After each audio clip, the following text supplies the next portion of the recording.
Dios es bueno. Le voy a invitar a que abra su Biblia en Primera de Corintios, capítulo 1, perdón. Primera de Corintios, capítulo 1. ¿Tiene su Biblia?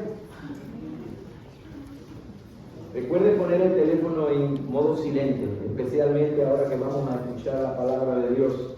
No queremos que hayan interrupciones, queremos recibir lo que tiene para nosotros. Y este mensaje, esta predicación que voy a compartir hoy con ustedes, la vamos a hacer este domingo y la vamos a concluir, si Dios lo permite, el próximo domingo. Primera de Corintios, capítulo 1. Hoy quiero compartirles una palabra que trata de algo que es posible que todos nosotros hayamos necesitado, posible que algunos estén necesitando, y sin duda es algo que todos necesitaremos. Y ese algo también es algo que Dios ha prometido suplir, proveer a nuestras vidas. Hoy quiero hablarles de consolación, quiero hablarles de consuelo.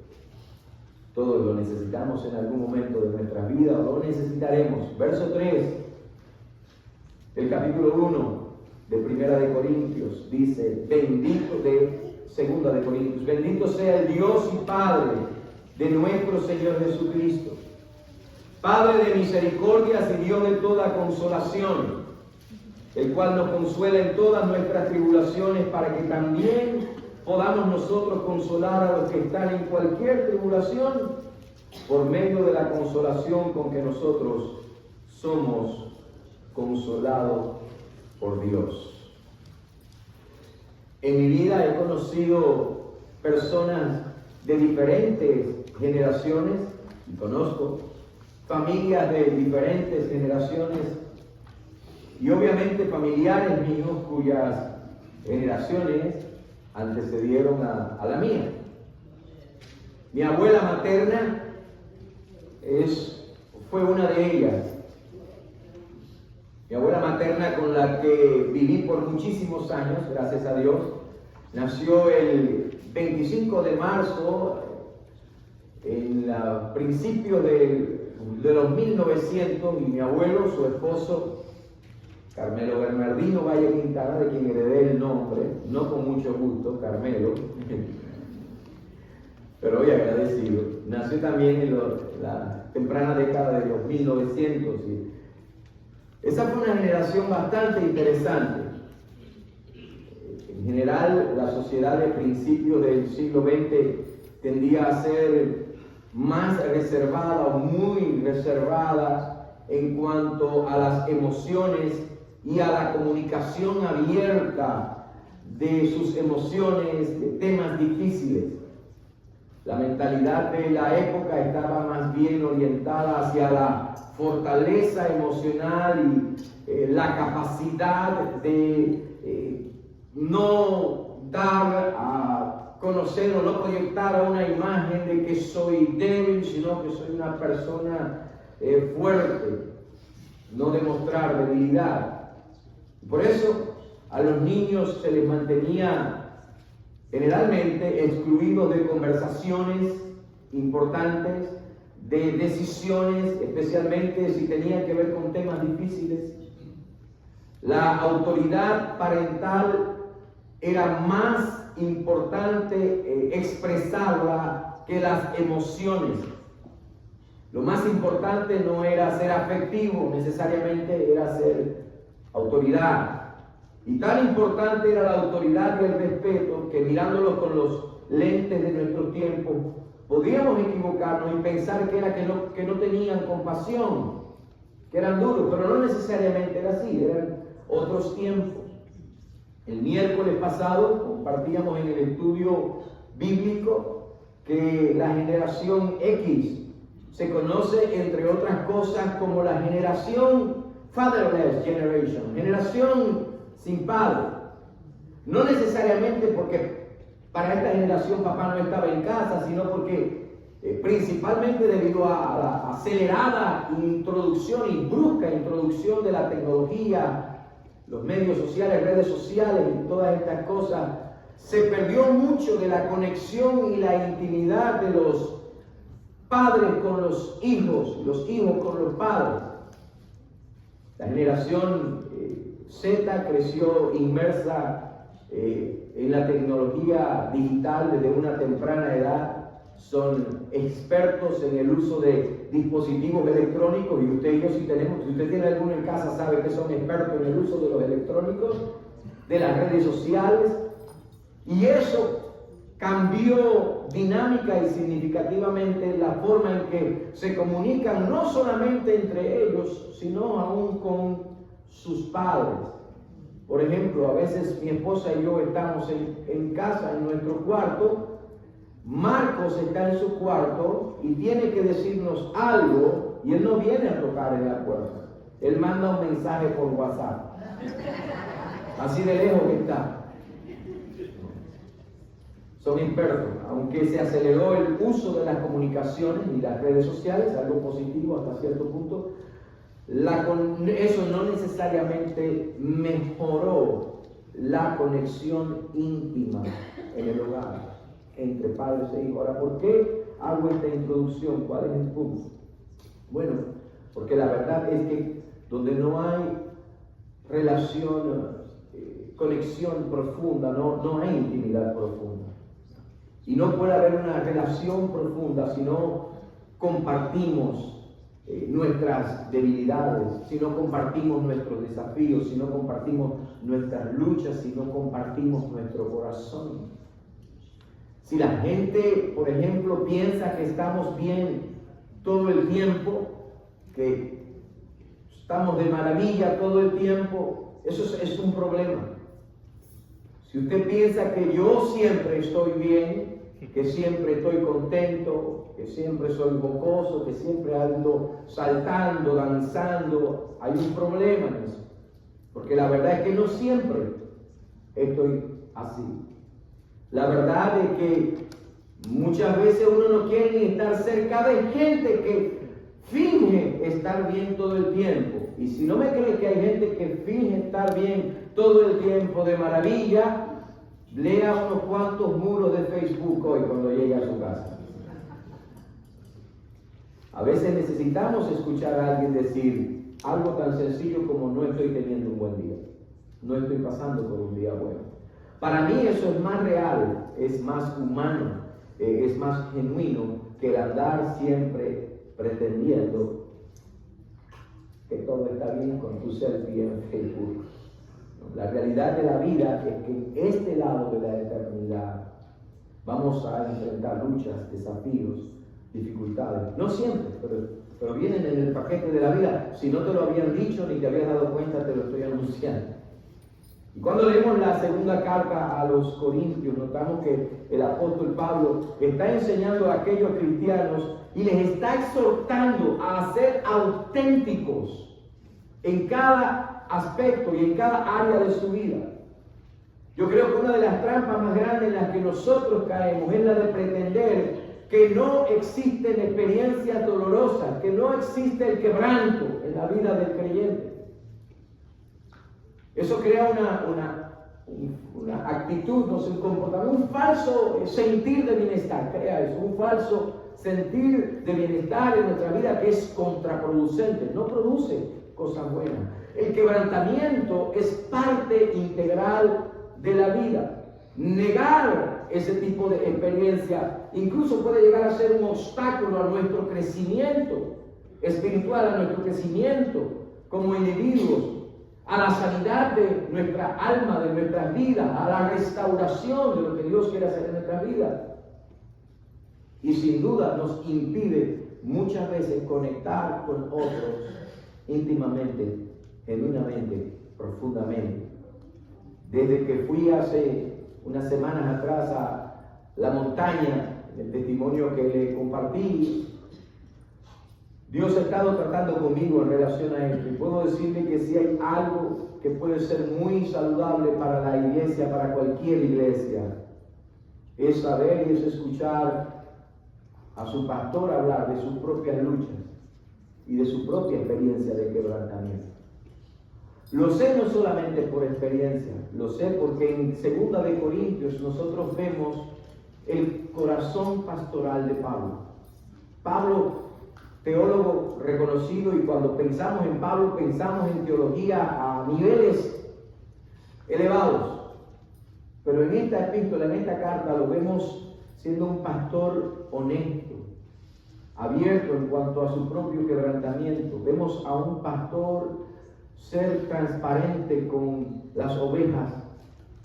Vemos que Pablo pasó por momentos en los que él necesitó consuelo en su vida, consolación, y en lo que él necesitó, además de consuelo, consejo. Vemos que Pablo pasó por diversas pruebas y tribulaciones y habla de sus pruebas y tribulaciones, momentos de quebrantamiento, y habla de ello tan fuerte, sus pruebas y tribulaciones, que en ocasiones pensó que iba a morir. Vemos un pastor también que desde su experiencia nos ayuda a nosotros a ver que la honestidad en cuanto a lo que nosotros sentimos, cómo nos sentimos en cuanto a tus propias luchas, activa la intervención divina, activa la ayuda de Dios en tu vida. Si no podemos ser honestos en lo que nos afecta, no podemos ser honestos en cuanto a lo que necesitamos, le digo, no vamos a poder recibir la ayuda que necesitamos. Podemos tratar de aparentar siempre que estoy en victoria, como nos enseñaron. Siempre somos victoriosos. Pero la Biblia nos invita también a ver nuestras debilidades, a ver nuestra fragilidad y ser personas que saben que si no fuera por la bondad de Dios y por la gracia de Dios estaríamos perdidos. I'm sorry too. Pablo es directo cuando habla en este pasaje. En el verso 3 dice: bendito sea el Dios y Padre de nuestro Señor Jesucristo, Padre de misericordias y Dios de toda consolación. Eso sería suficiente para que nos fuéramos de aquí edificados hoy día. Bendito, fíjense que aquí es un adjetivo. Pablo no dice bendigan a Dios, dice Dios es bendito. Y por supuesto que el adjetivo nos lleva a nosotros al verbo. El hecho de que Dios es bendito nos lleva a nosotros a bendecirlo. Bendito describe a Dios como un ser inherentemente suficiente en sí mismo. En otras palabras, como el único ser que no necesita a nadie más, que no necesita nada más. Ese es Dios. Él en sí mismo es suficiente. Y esa es una diferencia fundamental entre Dios y nosotros. Nosotros sí necesitamos. Nosotros sí experimentamos necesidades. Dios no. Y Pablo añade un elemento aclaratorio. Dice aquí: bendito sea el Dios. Esa es una frase común que se usaba en la liturgia, en las sinagogas, cuando el pueblo judío se reunía en la sinagoga, cuando la gente iba a alabar al Dios de Israel, decía: bendito sea Dios. Pero Pablo añade algo más. Pablo dice: bendito sea el Dios y Padre de nuestro Señor Jesucristo. En otras palabras, afirma la relevancia de la persona de Cristo y al mismo tiempo implica que este Dios bendito en Cristo Jesús ha hecho algo por nosotros. El Padre eterno nos dio al eterno Hijo. ¿Alguien dice amén esta mañana? Y esto es relevante porque es por medio del Hijo que nosotros tenemos acceso al Padre. Es por medio del Hijo y gracias a Jesucristo que tenemos acceso a las bendiciones del Padre, a la comunión con el Padre, a las riquezas del Padre, a la bondad del Padre, a las misericordias del Padre. Y de hecho a esas riquezas, bendiciones y fuerzas que en este contexto nos habla de una cosa: al consuelo que Dios puede dar. Fíjense que aquí en esa pequeña porción, en los primeros 7 versículos, 10 veces usa la palabra consolación o el verbo consolar. Consolación habla de algo más que un sentido emocional. El significado habla de confortar, habla de animar, de consolar a alguien, pero habla también de dar vigor, de dar fuerza, de fortalecer. Eso hace Dios. El léxico griego del Nuevo Testamento, Plómida, dice que significa hacer que alguien se sienta alentado o consolado, ya sea por medios verbales o no verbales. Eso hace Dios. Y dice en el verso 3, Padre de misericordia, que Dios es Padre de misericordias. Él no es solamente un Padre misericordia, Él es el Padre de misericordia. Quiere decir que Él es el autor de la misericordia. Bendito sea el nombre del Señor. Que hay misericordia, gracias a Dios. Dice Padre de misericordia y Dios de toda consolación. Y si hay algo que usted y yo vamos a necesitar en este mundo es misericordia y consolación, indiscutiblemente. De hecho, el consuelo que recibimos de Dios es un producto, es un derivado de su misericordia. Y todos nosotros necesitamos eso. Todos nosotros necesitamos ser confortados, necesitamos ser fortalecidos. Y gloria a Dios, porque esto es algo que Dios ha prometido proveer y algo que Dios mismo ya ha provisto. Y la evidencia, una de ellas, gloriosa y grandiosa, es esta mesa que usted tiene delante de sus ojos esta mañana. Ninguno de nosotros es suficientemente fuerte para enfrentar solo todas las batallas de la vida. Ninguno de nosotros es suficientemente fuerte para enfrentar los desafíos y las tribulaciones de la vida, los golpes de la vida. Hace un tiempito atrás conversaba con un amigo que me decía algo que usted quizás ha escuchado. Voy a dar la perspectiva acá, bíblica de esto, exegética, de interpretación de esto. Dios no nos va a dar una prueba más grande que la que podamos cargar. Si usted lleva algún tiempo aquí en esta iglesia, sabe cuál es la respuesta. Que Dios no nos va a dar una prueba más grande que la que podamos llevar. Yo difiero de eso. Dios sí te la va a dar. Dios sí te la va a dar. Dios sí va a permitir que vengan pruebas a tu vida que tú no puedes llevar. Ahí dice, pero la palabra dice, ahí está hablando de tentación. Habla de la tentación, no habla de la tribulación. Y si usted es una madre que ha perdido un hijo, una esposa que ha perdido un esposo, si usted es una persona que ha pasado por una profunda y dolorosa experiencia, usted sabe que hay un momento para algunos de nosotros, quizás no necesariamente para todos, en el que nosotros decimos, no puedo. Y Dios aparece y dice, claro que no puedes. Por eso estoy yo. Tú y yo no. Eso de que Dios no te va a dar prueba más grande que la que puedas llevar. No, porque entonces eso es humanismo. Dios me da una prueba que yo puedo cargar. Vaya, big deal, ¿no? Si yo la puedo llevar, ¿para qué quiero a Dios? Pero Dios se lo permite.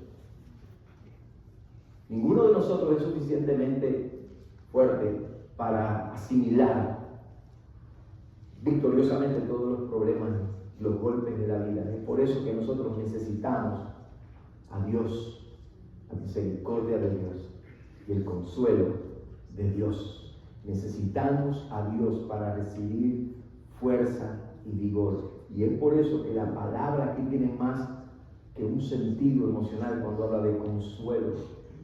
Significa más que empatía, significa más que identificarte con la persona o ponerte en el lugar de la otra persona. Significa dar vigor, significa dar fuerza.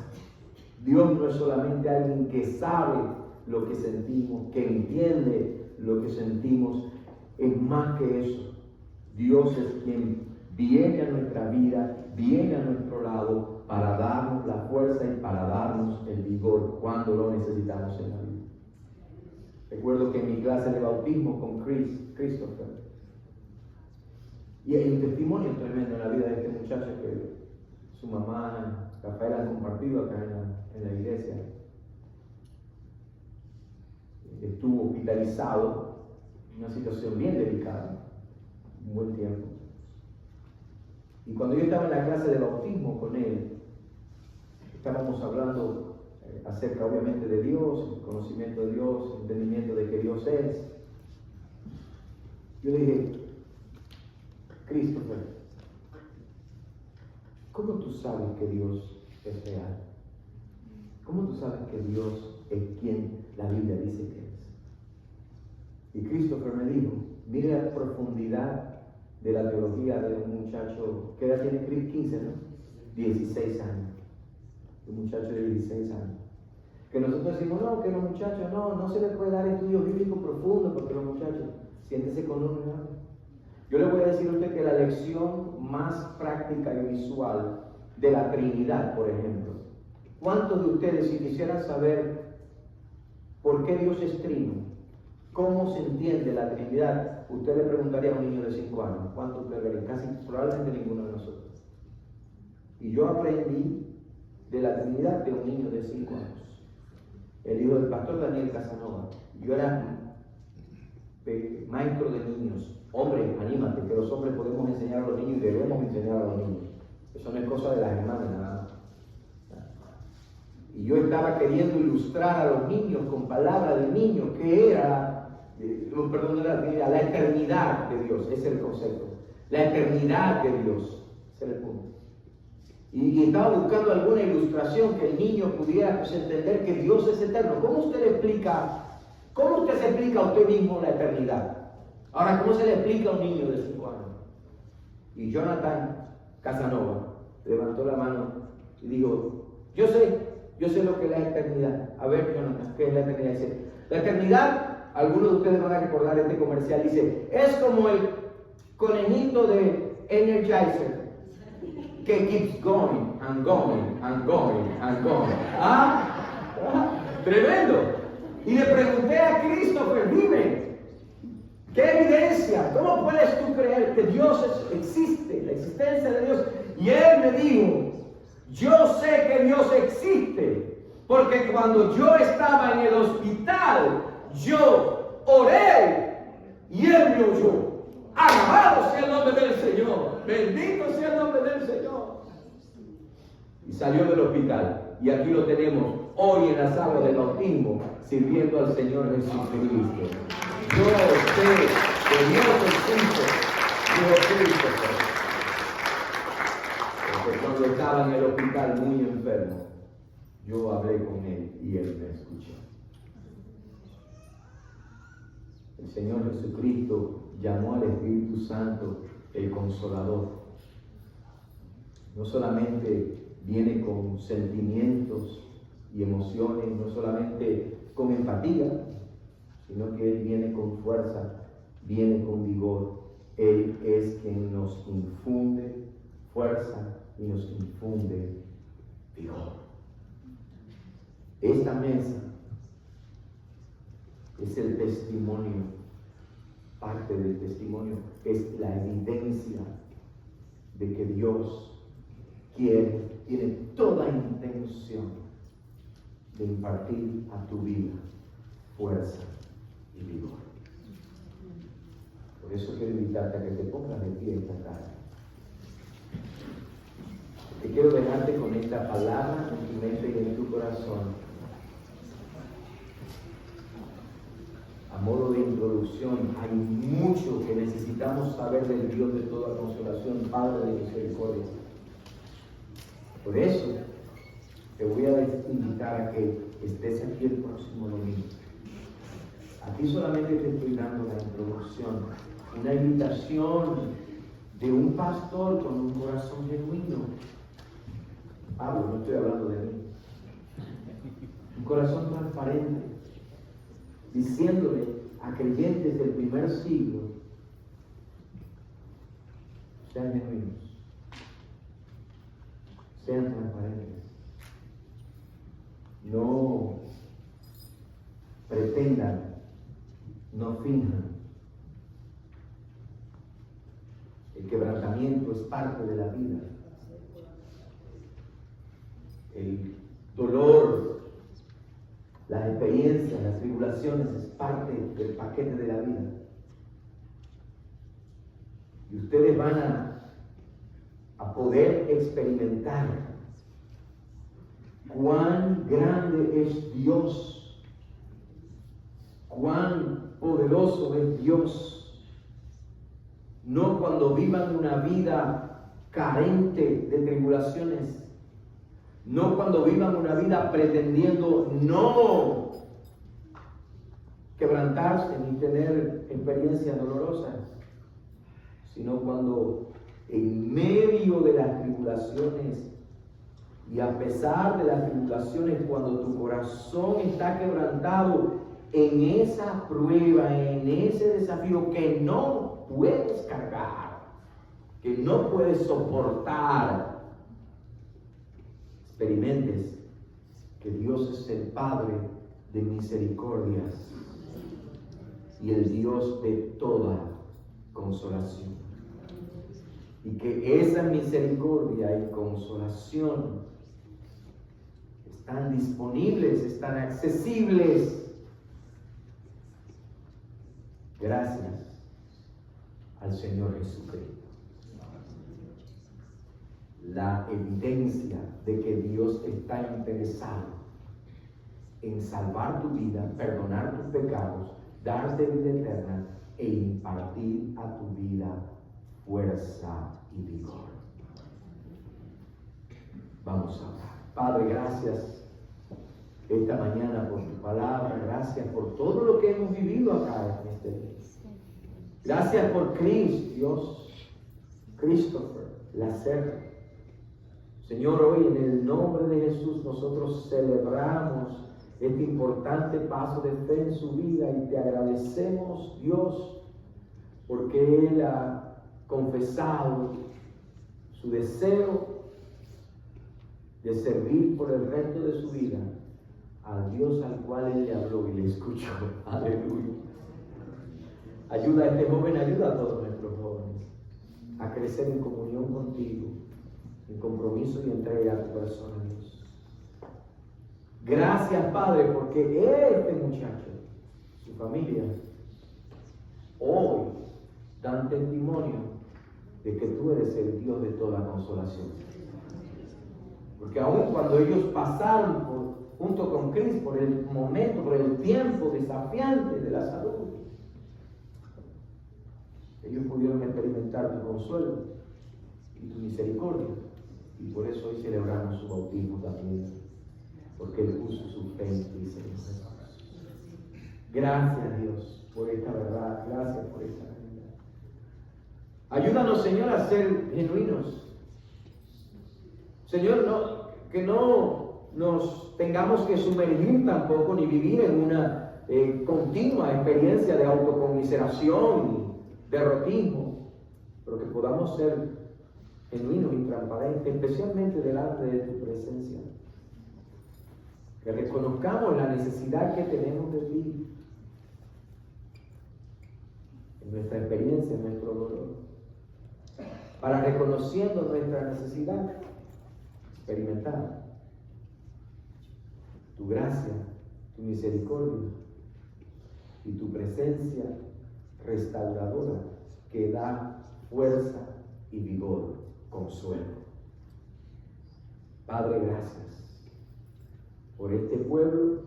Gracias por la mesa que celebramos hoy, que nos recuerda la realidad de cuán determinado estaba el cielo rescatar a nuestras vidas, nuestras almas, cuando el cielo dio de lo mejor del cielo, lo mejor del cielo, al Hijo eterno de Dios por nosotros.